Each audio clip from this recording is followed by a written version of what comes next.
Assalamualaikum warahmatullahi ta'ala wabarakatuh. ബിസ്മില്ലാഹിർറഹ്മാനിർറഹീം. സാധാരണയിൽ കവിഞ്ഞ പ്രഭാവങ്ങൾ ജീവിതത്തിന്റെ ഓരോ തലങ്ങളിൽ പുലർത്തുന്നവരാണ് സൂഫികൾ. അവർ കാണാനും ഉൾക്കൊള്ളാനും സാമാന്യ വിവരം മതിയാവാത്തവരും അധമ സഞ്ചാരം നടത്തുന്ന സമൂഹത്തെ ആത്മവിചിന്തനം നടത്താൻ പരിത്യാഗിയായ സൂഫികൾ നൽകുന്ന സന്ദേശങ്ങൾ വളരെയധികം മഹത്തരമാണ്. കേരളത്തിലെ ആധ്യാത്മികതയുടെ പടാപ്പുറങ്ങളിൽ ഒരു ഐതിഹ്യ കഥാപാത്രത്തെ പോലെ ജീവിച്ച സൂഫി അബ്ദുൽ ഖാദർ മസ്താൻ അവരുടെ ആത്മീയോപദേശം നിറഞ്ഞ അവരുടെ ഒരു വിരുദ്ധത്തിൽ നിന്ന് ഒരല്പം നമുക്ക് കേട്ടു നോക്കാം. ആ ഇഷ്കിൽ നമുക്ക് അലിഞ്ഞു ചേരാം ഇൻഷാ അല്ലാഹ്.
ജീവിതയാത്രയിൽ ചെയ്തു പോയ അപരാധങ്ങൾ കാരണം കറുത്തിരുണ്ടതിന്റെ ഹൃദയം നന്മയുടെ പ്രകാശവേളകൾ മനതലങ്ങളിലേക്ക് ആവാഹിക്കാനാവാതെ നീ ഓഫിലായിരിക്കുകയാണ്. അതെ, നീ വല്ലാത്ത അശ്രദ്ധയിലാണ്.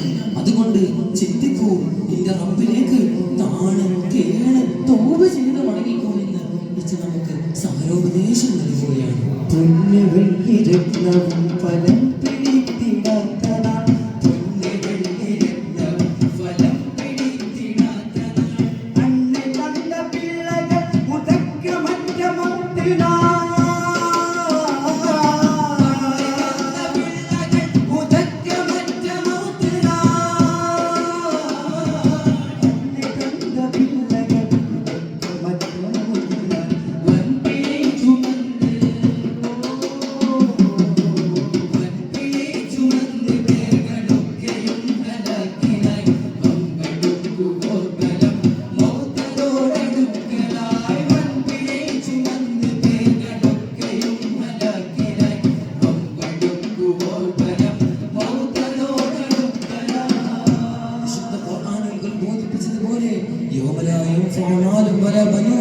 എന്ന ഒരു നാൾ നിന്നെ കാത്തിരിക്കുന്നുണ്ട്. ആ അന്ത്യനാളിൽ അന്നൈ തന്റെ പിള്ളകൾ അഥവാ നിന്റെ സഹോദരങ്ങളോ നിന്റെ രക്ഷിതാക്കളോ നിന്റെ സന്താനങ്ങളോ ഒന്നുമേ നിനക്ക് ഉദക്കം ചെയ്യാത്ത അഥവാ ഉപകാരം ചെയ്യാത്ത ദിനം. ദയാനിധിയായ ഉദയ തമ്പുരാന്റെ കൃപാകടാക്ഷം സദാ വർഷിച്ചാലല്ലാതെ രക്ഷയില്ലാത്ത ആ നാളിൽ ഇലാഹിന്റെ പ്രീതി നേടാൻ അവനിലേക്ക് മടങ്ങൂ എന്ന് നമ്മെ ഉപദേശിക്കുകയാണ്. തൗബ ചെയ്ത് പശ്ചാത്തപിച്ച് റബ്ബിലേക്ക് മടങ്ങുന്നതിനെ കൈപിടിക്കാൻ മലകളും അലകളും ഗോളങ്ങളും ഓളങ്ങളും എന്നല്ല സർവചേതന സൃഷ്ടിപ്പിന്റെ കാരണക്കാരനായ ഹബീബായ തങ്ങൾ മാത്രമേ ഉണ്ടാകൂ. നോക്കൂ, ആ ഹബീബായ തങ്ങളുടെ ആത്മീയോപദേശം ചാലിച്ച ഇച്ചയുടെ മറ്റൊരു വിരുദ്ധം കൂടി നമുക്കൊന്ന് കേട്ടു നോക്കാം. സുൽത്താനിയത്ത്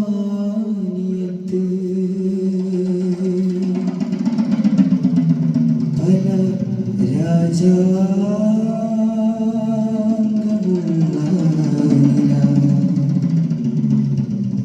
സിറിന് സിറ്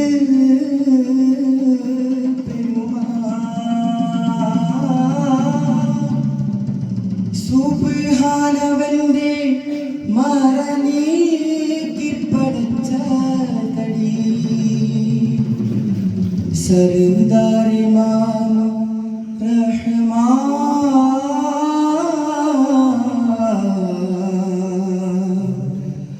സർദാരിമാം റഹ്മാൻ സുൽത്താനിയത്ത് പല രാജാംഗമുള്ള നില സിറിന് സിറ് പെരുമാൾ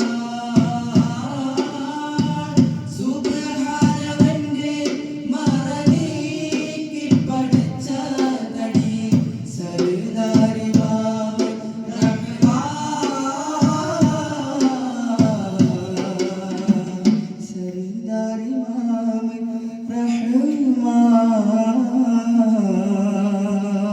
അല്ലാഹുവാകുന്ന സിറിൽ നിന്നും ഉപമകൾക്കതീതമായി സിറാകുന്നു, അഥവാ ഉപമകൾക്കതീതമായി സിറാകുന്നു ഹബീബായ തങ്ങൾ എന്ന് പറഞ്ഞ് തുടങ്ങുന്ന ഇച്ഛ. മാത്രമല്ല ഖാലിഖാകുന്ന അല്ലാഹുവിന്റെയും മഖ്ലൂഖുകളുടെയും ഇടയിലുള്ള 70,000 മറകളെ മറികടന്ന് ഖാബ ഖൗസൈൻ അഥവാ ഒരു അമ്പും വില്ലും എത്രത്തോളം അടുത്ത് നിൽക്കുന്നുവോ അത്രമേൽ അല്ല അതിലേറെ ഇലാഹിലിറങ്ങിയ ഹബീബായ തങ്ങളെ കുറിച്ച് നമുക്ക് പറഞ്ഞു തരികയാണ്. കൽബണ്ടവൻ പലതിൽ അതിബാദിശാക്ക് ധനം വാരിക്കൊടുക്കും ദർബാ. കൽബണ്ടവൻ പലതിൽ അതിബാദിശാക്ക് ധനം വാരിക്കൊടുക്കും ദർബാ. ഒരു മനുഷ്യന്റെ നന്മ തിന്മകൾ വേർതിരിക്കുന്നത് അവന്റെ മനസ്സാണ്. ആ മാനസ കൊട്ടാരത്തിലെ ഉത്തരവുകൾ ദൈവിക പ്രീതി ലക്ഷ്യം വെച്ചാണെങ്കിൽ എല്ലാം നല്ലതിനായിരിക്കും. അതല്ല ദേഹച്ചുകൾക്ക് വഴിപ്പെടാനാണ് ഉത്തരമെങ്കിൽ എല്ലാം നാശത്തിനായിരിക്കും ചെന്നെത്തുക. എത്ര വലിയ രാജാക്കന്മാരുടെയും മാനസ കൊട്ടാരത്തിലേക്ക് ധനം നൽകുന്നത്, ധനം എന്ന് പറഞ്ഞാൽ അറിവും നെറിവും ആത്മീയതയുമാണ്. ആ ധനം വാരിക്കോരി തന്ന ഹബീബായ തങ്ങളുടെ ദർബാറിനെ ഇച്ച് നമുക്ക് പരിചയപ്പെടുത്തി തരുകയാണ്. കൽബണ്ടവൻ പലതിൽ അതിബാദിശാക്ക് ധനം വാരിക്കൊടുക്കും ദർബാ. വാനം പറന്ന തടി ബഹറിൽ മുഹീതയിലും വാനം പറന്ന തടി ബഹറിൽ മുഹീതയിലും ബഹദൂർ രാജ ഉലമാ